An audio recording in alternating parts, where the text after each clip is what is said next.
وسلم 10 محرم دا روزہ رکھیا کرے. 10 محرم دا روزہ رکھ دے.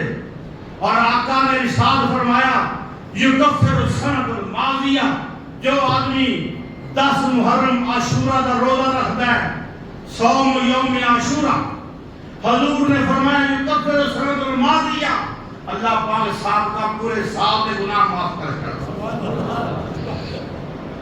پورے سال کے گناہ.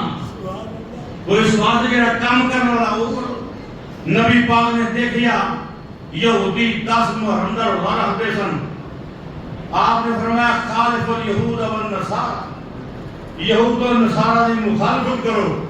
فرمایا اگلے سال میں 9 دا بھی روزہ رکھاں گا، میں 9 دا بھی روزہ رکھاں گا. اس واسطے 9 کے 10 2 روزے کہ رکھو محرمہ دے وچ 2 روزے رکھو، باقی روزے بھی رکھو، کوئی ایسی بات نہیں. لیکن 9-10 کا روزہ جو ہے یہ بھی فضیلت ہے اور نبی پاک دی سنت ہے اور پورے سال کے گناہوں کی معافی.